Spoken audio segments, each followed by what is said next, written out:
On the Technically Steve YouTube channel, I teach a lot of stuff about do-it-yourself, home improvement, things like that. In this video, I want to talk to you about potential concerns, problems you can find in an older home. And, you know, in a lot of these situations, it's going to be like a hard stop situation. You encounter this, you stop what you're doing. And I'm making the video today because I was just reading in a Facebook group this morning, somebody was doing some home renovations and they tore up some old flooring, some mastic tile floors, and the mastic used to adhere was black. And the picture was an entire room where they had ripped out all of the tiles and it's just this black mastic. And they're like, what do I do to get rid of this stuff? And most of the comments were just like, oh yeah, just grind it or sand it out or something like that.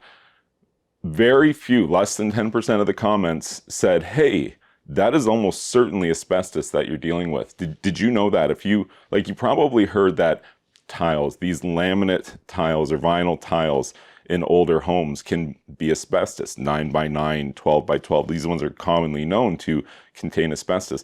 But the mastic used as well could contain asbestos, and quite often it was a black mastic that was used, like a black glue.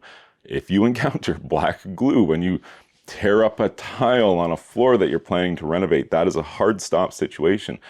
The experts say that, like, asbestos it's not as dangerous as you think, just don't disturb it. Like, you don't want to like do a bunch of sanding of the floor to get rid of this black mastic, not realizing that that's all asbestos that you're throwing into the air. That would be a terrible situation, something you absolutely would want to know about. And so in this video, I'm not assuming that you already know this. Maybe you didn't know that. There's a point I didn't know that either. And so, you know, everybody learns at different points. Let's talk about some of these things. And since we're on asbestos here, let's just cover a couple of the other, like, really like hot point, you know, areas you're going to find asbestos in an older home. And one of the ones that'll kind of get you because you're not thinking about it is older appliances. An old fridge, an old stove, especially from the 1950s to the 1970s. Appliances in that era very heavily relied on asbestos for their insulation inside of these, for protection from heat. Like, that's what asbestos is very good at doing. And as a result, you take apart one of these old appliances, not really thinking asbestos, and wouldn't you know it, you're into working with all the stuff that you really shouldn't be. So be aware that older appliances are definitely a place that you can find asbestos in an older home. Vermiculite insulation. Got some right here. Look at that. Vermiculite, used for insulation. This is like a mineral, lightweight mineral. It's got very good thermal properties in terms of insulating value, and so it was used widely as insulation.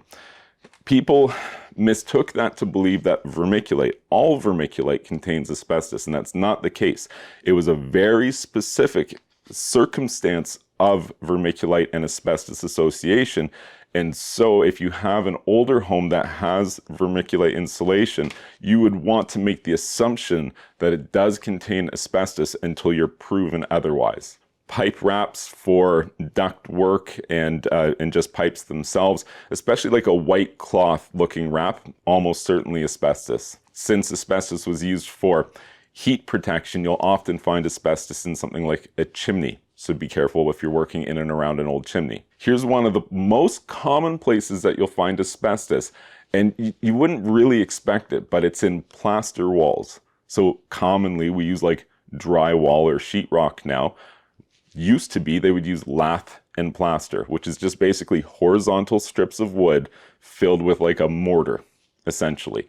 And this mortar or plaster product often would have asbestos added to it to help enhance the longevity. And boy, did it ever work well. Like, I mean, that stuff lasts forever, but you sure wouldn't want to start cutting and sanding into walls that are made with an asbestos-laced plaster. That would be pretty bad. So be aware that it can be in there. You know, since we're talking about plaster, this is really interesting. So also what you might find in plaster, because the asbestos is like white, furry, fuzzy, fiberglass looking kind of stuff, if you can picture it. So it worked great as kind of like a binder for this mortar product used in lath and plaster walls. Horsehair or other animal hair is also another thing that you'll find used in older homes, especially, you know, getting into really old homes.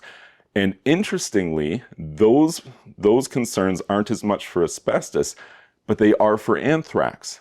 because anthrax it comes from animals, right? And so if you have a very old home that has like horsehair plaster walls and you start to sand them and expose them, you could actually be releasing anthrax, which could cause an anthrax infection. Like, I'm not a doctor, so definitely don't get medical advice from me, but if you look into that, you'll find out that that's actually the case, which is crazy.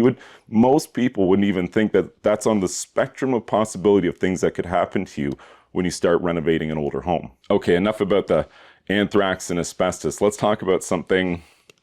How about a buried oil tank on your property? That could happen, especially if you buy an older home. Sometimes you'll be buying one that was foreclosed, or you purchase it from a bank, or an as is, where is situation. And if you buy a home that has a buried oil tank, like, it might have been buried for decades. You have no idea it's there. Like, in theory, there would be a standpipe if it hasn't been cut down or capped off. In theory, there will be a pipe which enters your home probably somewhere in the basement, like through a foundation wall, if it hasn't been capped off. If you do like an environmental survey, they might do an x-ray of the ground before you buy this property, and you could locate this oil tank. But otherwise, if you already own the house, then you already own the oil tank. And a lot of people don't realize, like, depending on where you live, right? We live in a big world. It's not the same everywhere, but in a lot of places, a buried oil tank in your yard is an environmental catastrophe. You as the owner would be on the hook for remediation charges for a buried oil tank in your yard. And you're like, oh, okay, cool. Is that like going to be like $500? Nope, not going to be $500. If you wanted to go down a rabbit hole, you could start reading about people who have lost their homes because they owe hundreds of thousands of dollars in environmental remediation costs. You're not given an option to do it yourself. You can't get out there crying and digging up this old oil tank. You have to use like a certified agency to come in and do all the soil reports and testing and remediation, and they send the soil away to be like decontaminated or stored as like a toxic material, and it really sucks if it happens to you. It's not super common, but it definitely can and does happen, so you should be aware of that. Okay, let's jump over to wiring for a second. Like, I mean, if you're a DIY kind of person, you're probably not doing a lot of wiring. But if you own the home, like, at some point you might like hang a new light or want a ceiling fan or something like that. And here's something that I don't want to see. If you're ever in an electrical box and you notice, oh, that's funny, those wires are not copper colored. Like, you know, the normal kind of orange color that a copper wire is, right? When you're making like a wire termination. If you have really old wires in your home, you could have aluminum wiring. Take a look at that other wire that looks funny. Does it look like it might be aluminum? Because if you have aluminum wiring, this is a concern for a host of reasons. It's not rated to the same ampacity that copper wire is, and that's why we use copper wire now. It was a fire hazard to have aluminum wiring, and some insurance companies are very hard on people who have aluminum wiring, whether they'd cancel policy or charge you extra or something like that. If you discover aluminum wiring in your home, that would be a great time to get an expert, like an electrician in there or an electrical inspector, to come in, evaluate your situation and see what you have going on. But now you know that aluminum wiring is a thing, so you can have your eyes open for it just in case you ever come across it. Okay, now let's talk about lead. Lead in older homes, super common. Most commonplace, probably in the paint. Older homes have tons of old paint, and there's a hallmark to look for. Lead paint does this thing that they call like alligator skin or alligator cracking, where it doesn't just crack, it cracks in like hundreds of little places, and it does kind of form like a pattern, like a repeating scaling pattern like you'd find on like lizard skin or something like that. And that is kind of like the hallmark. And you can buy test kits, like you could get a professional or you could get a do-it-yourself test kit to just swab and see if there's lead in the paint, which again, if you're dealing with an older home and you see a bunch of this cracking paint that could look like alligator skin or dragon skin, you would make the reasonable assumption this is probably lead paint until proven otherwise. Lead can also be in plumbing. It's not just in paint. So there is a concern in older homes that the pipes themselves can be lead, or even the brazing material used to solder copper joints in older homes could have been lead. So this would be another opportunity to have this inspected by somebody professionally if you suspect you might be dealing with a situation like that. All right, this is a big one. Mold in older homes. Mold is not great ever, right? Except in the case of blue cheese, I suppose. But mold in older homes can be often black mold. And this is toxic. And I have just some anecdotal experience to share with you. I have a brother who discovered a mold situation. His house wasn't even that old, but it was a pretty bad mold situation. And they just started tearing stuff out. All these carpets, oh, look, there's something under here, tear that out. Oh, let's start cutting this away and that away. And they were not wearing the proper protective gear when doing this. And it actually ended up being a pretty severe mold problem that they were dealing with, which they didn't know when they got started. And the day after, the next day, the two people who did the work woke up with like red swollen faces and trouble breathing and swallowing, and like mold is serious business. So that's the anecdotal example. And I'll give you another one. I had a sister who worked for a cleaning company, and one day they sent her to a place, and this place ended up having this toxic black mold. Like, they don't know it. It doesn't necessarily have a sign. So you're just getting in there and you're doing your job. And she ended up experiencing some kind of like toxic shock syndrome or something to this effect, where now she has a lifelong concern about further exposure to this. So black mold is serious business. If you see something you even think is black mold, especially if it's any kind of widespread or prolific problem that you're encountering, please, hard stop. Let's get a professional in here to evaluate. Okay, now I'm going to jump over to Frass. Frass inside of your walls. And this is like, you cut open your wall, and down inside the walls on the bottom, there's just this like sawdust looking stuff, lots of it. And there's a couple different things that could cause this. None of them are good. So this would be an indication of like a pest infestation. Could be carpenter ants, could be termites, could be a bunch of stuff. You don't want any of them. And a sign of these problems would be frass inside your walls. And a small amount might not be a big deal, but these things won't stop at a small amount. They will go until the structure of your home has been compromised.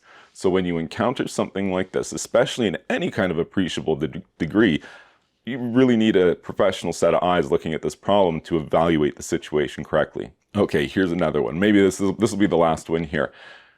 Did you know that some homes have problems with radioactive gas that leaks into the basement, and this radioactive gas is directly linked to an increased rate of lung cancer? Radon is a naturally occurring radioactive gas, and some older homes especially can have problems where the basement is not really sealed. Like if I build a brand new home, like that foundation better be A1 watertight, all that good stuff, like 8 inches of reinforced high strength concrete, etc. Older homes are just like some stacked crap and garbage that they had around the homestead. Like, let's build a wall here with whatever we got on hand. And these homes aren't like airtight in the same way. And so the older home is more likely to have a problem where radon gas could be leaking into the basement. And this can definitely be to an appreciable degree. Fortunately, there are both do-it-yourself at-home tests as well as professionals available to come in and evaluate your home and make sure there's no radioactive gas leaking into your basement, because it's definitely not the kind of radioactive gas that makes, radioactive spiders and Spider-Man and whatnot. It's the other kind. So it's a lot of stuff. I'm not trying to make a scary video here, but I am trying to inform you. I'm trying to make you more knowledgeable so you can make informed decisions when you're doing things like working on your home. And this is even more important to expand your knowledge if you're kind of a novice or you're new to working with home renovations and tools and technical trades and skills and that kind of thing. It would serve you well to arm yourself with as much information as possible, and I hope this video has helped you to do that. Remember, I'm Technically Steve, and it will technically help you if you like this video and you subscribe to this YouTube channel. And if you do, I'll see you soon.